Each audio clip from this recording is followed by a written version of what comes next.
Baik, saya Malina Devi Sabut, panggil saya Devi saja. Terus saya juga tamatan SMA Sejarah Hati. Di sini kalian melakukan penyuluhan prodi keperawatan. Oke, terima kasih kepada teman-teman yang sudah memperkenalkan diri. Di sini kami langsung dari kami langsung ke materi saja.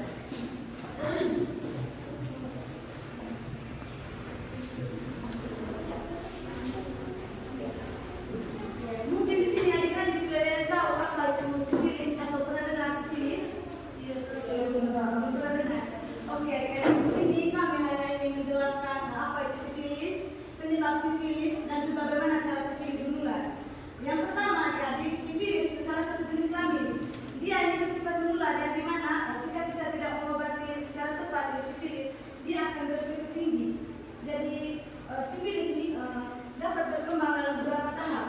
Pada tahap pertama, dia hanya muncul luka-luka kecil di berbagai bagian di tubuh tubuh, terlebih di jenis kelamin, di anus, dan juga di mulut atau di bibir.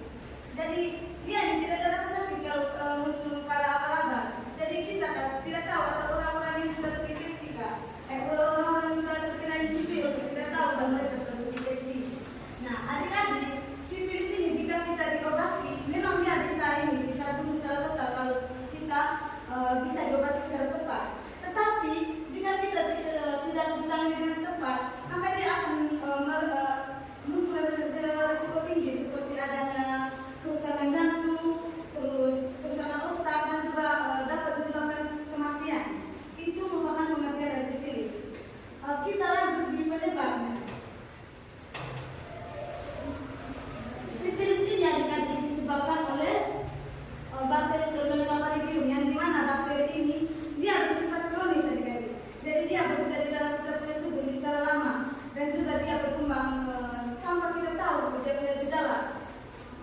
Dan juga dia bekerja secara sistematik, yang dimana dia berkembang di dalam tubuh adik-adik. Apalagi kalau kita tidak diobati itu, berarti ini penyakit sifilis akan berkembang ke kita punya tubuh secara lama, dan juga tidak tahu bagaimana gejala awalnya. Dia sering muncul adik-adik di jenis kelamin, yang dimana kalau luka-luka kecil di jenis kelamin ini merupakan pintu masuk di mana bakteri masuk dalam tubuh. Kalau di anus juga salah satu penyebab penularan dari penyakit sifilis. Kalau di mulut dan di bibir, dia berkembang itu di mana seseorang yang belum terkena penyakit sifilis ini melakukan ciuman dengan orang yang sudah terinfeksi penyakit sifilis. Maka itu yang menyebabkan dia penyakit sifilis menular ke orang yang belum terkena penyakit sifilis. Ini gambar-gambar bakteri Pallidum. Kalau yang ini gambar-gambar orang yang sudah terkena penyakit sifilis. Kalau yang gambar yang ini seorang wanita yang sudah terkena gejala ini penyakit sifilis. Gambar dan dia mungkin seperti ruang-ruang kecil yang mungkin adik-adik pernah lihat secara air. Nah, kalau yang kedua ini luka yang ada di bibir atau di sekitar mulut. Luka ini hanya luka-luka kecil yang bernanah. Memang tidak terasa sakit di luka-luka, tapi dia sudah terinfeksi oleh bakteri yang tadi, bakteri Pallidum. Kalau yang ini adik-adik, ini ruang-ruang kecil yang ada di telapak tangan, ini luka kecil yang ada di jenis kelamin. Kalau yang ini ruang yang ada di punggung, terus ini ada ruang yang ada di tangan. Jadi ruang-ruang kecil ini memang dia tidak terasa sakit, tapi orang-orang maka dari situ orang-orang tidak tahu kalau dia sudah terinfeksi penyakit sifilis. Kalau yang ini gambar untuk laki-laki. Ini gejala sifilis pada laki-laki. Kalau yang ini ruang-ruang yang ada di badan orang yang sudah terkena sifilis. Nah, adik-adik, jika orang sudah terkena penyakit sifilis ini atau gejala-gejala ini, mungkin ada baiknya segera memeriksakan diri ke fasilitas kesehatan. Mungkin kalau orang sudah kena gejala atau resikonya. Nah, gejala-gejala yang sudah akan dijelaskan seperti itu nanti. Baik, di sini saya mau melanjutkan penjelasan dari teman saya tadi. Di sini kita membahas tentang tanda dan gejala dari penyakit sifilis. Jadi, adik-adik, tanda dan gejala sifilis dapat terjadi dalam 3 tahap, yaitu tahap primer, sekunder, dan tersier. tahap primer itu, tahap ini tuh biasanya terjadi selama 10 sampai 30 hari setelah seseorang itu sudah terkena penyakit tersebut. Jadi penyakit ini dia bisa menyebabkan luka. Luka itu biasanya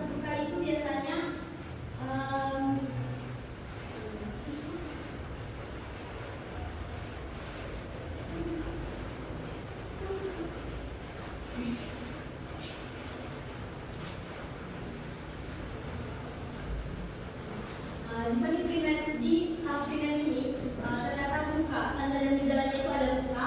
Luka ini biasanya dia berbentuk bulat, lalu oval dan berwarna merah. Dan luka ini timbul apabila si bakteri tersebut masuk pada tubuh seseorang, yaitu seperti jenis kelamin, mulut, anus dan juga tenggorokan atau area-area lain yang sudah terpapar. Lalu luka ini dia bisa sembuh sendiri, namun sembuhnya itu dalam waktu 10 sampai 30 minggu juga. Namun penyakit ini jika dia sembuh tanpa diobati, dia tetap ada di badan seseorang itu. Walaupun dia sudah sembuh, tapi bakterinya itu masih ada di dalam tubuh. Lanjut yang kedua itu tahap sekunder. Tahap sekunder itu tahap di mana terjadinya itu beberapa minggu sampai beberapa bulan.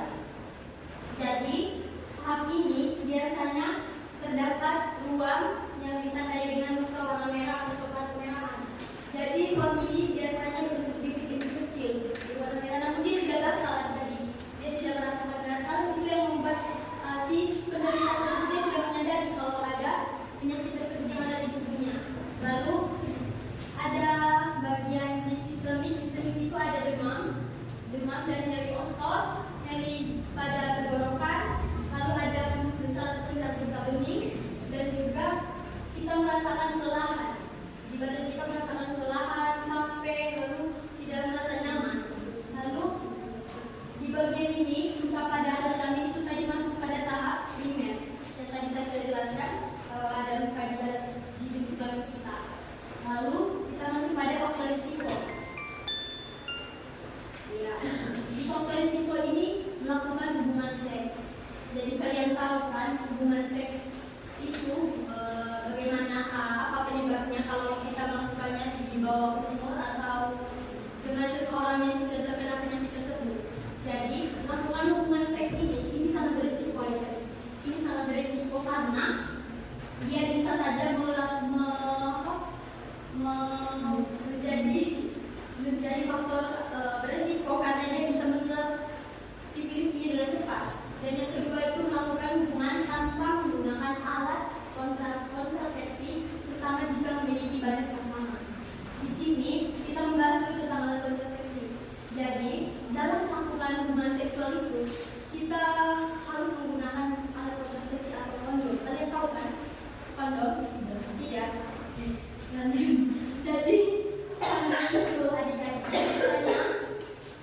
biasanya dipakai saat orang itu mau melakukan hubungan seks.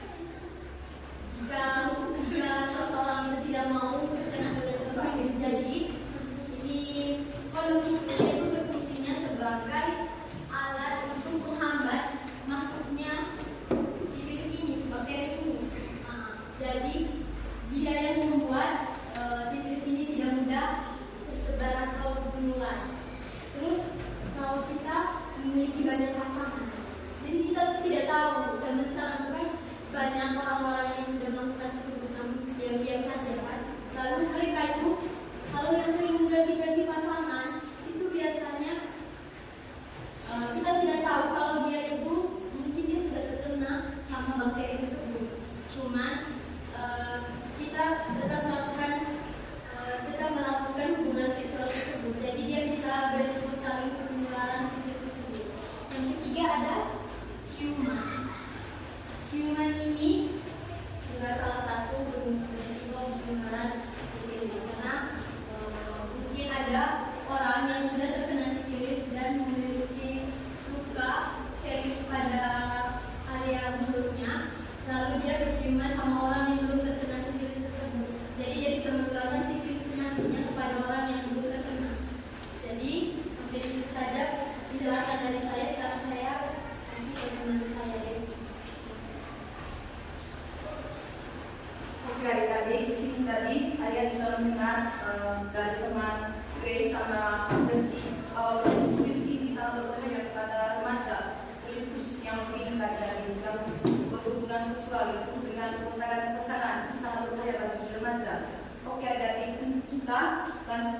pencegahan ini penyakit sifilis tadi.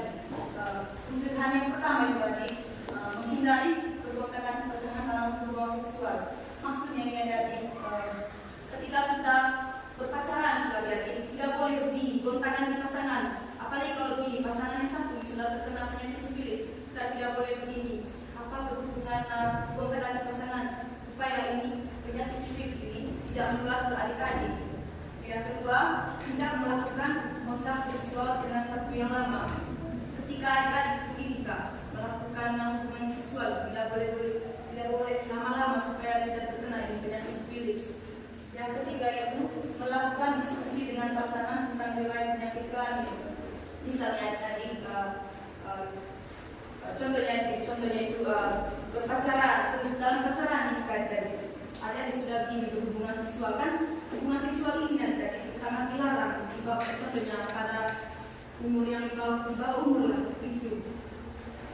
Yang keempat itu menggunakan alat kontrasepsi ketika melakukan hubungan seksual. Adik-adik mungkin pernah dengar ini alat kontrasepsi pernah dengar? Contohnya itu kondom yang seperti dijelaskan oleh Mas Ais. Ketika adik-adik melakukan hubungan seksual itu harus menggunakan kondom supaya adik-adik tidak terkena ini penyakit sifilis. Baik, dan yang berikutnya tentang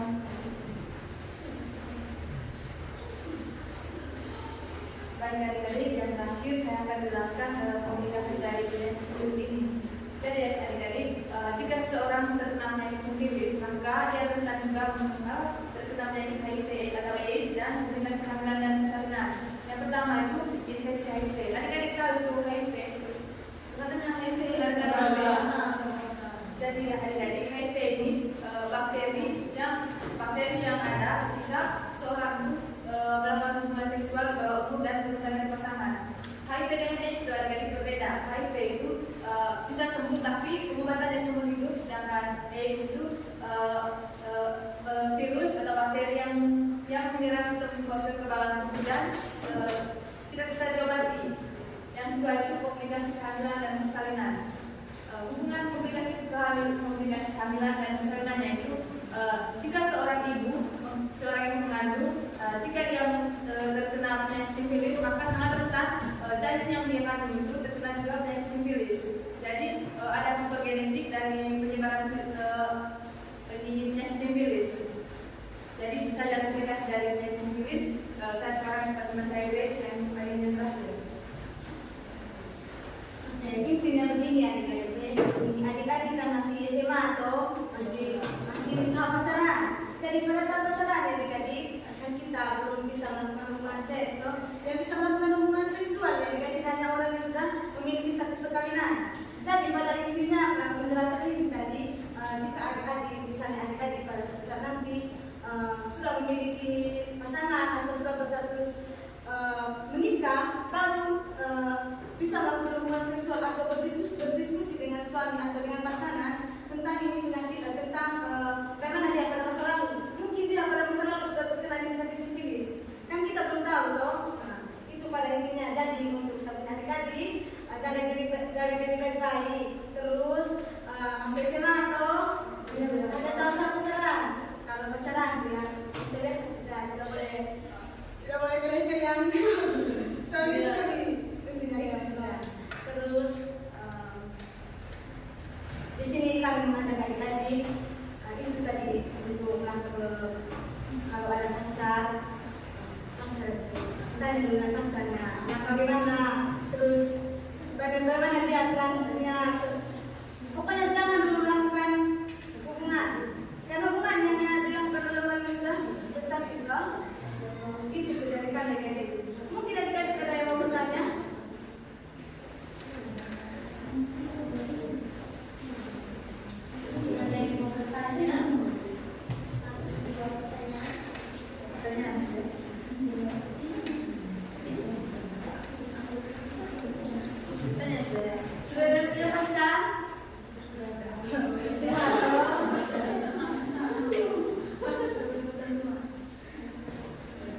izin bertanya dari pertanyaan saya adalah apakah penyakit infeksi tersebut itu mengganggu juga pada bagian keseluruhan kita pada kita yang usia remaja apakah terganggu dengan kita atau tidak?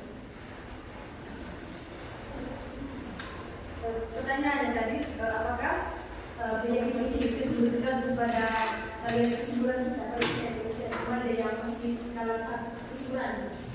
Tadi saya menjawabnya, jika kita dalam masa pertumbuhan, jika kita melakukan hubungan seks dan terkena penyakit sifilis itu juga terpengaruh pada keseluruhan kita karena kita masih bawah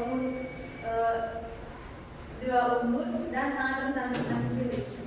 Nah, gitu jawabannya. Intinya kalau misalnya kita yang masih bawah umur itu sudah melakukan ini dan melakukan seksual, melakukan hubungan seksual, pasti kalau pasangannya sudah terkena sifilis itu pasti rentan sekali kita rentan sekali mengganggu kita dengan keseluruhan dan apalagi kita masih bawah umur. Tapi kalau kita belum melakukan hubungan seksual, kan kita masih bawah umur, jadi tidak ada penghambat untuk kita punya hubungan.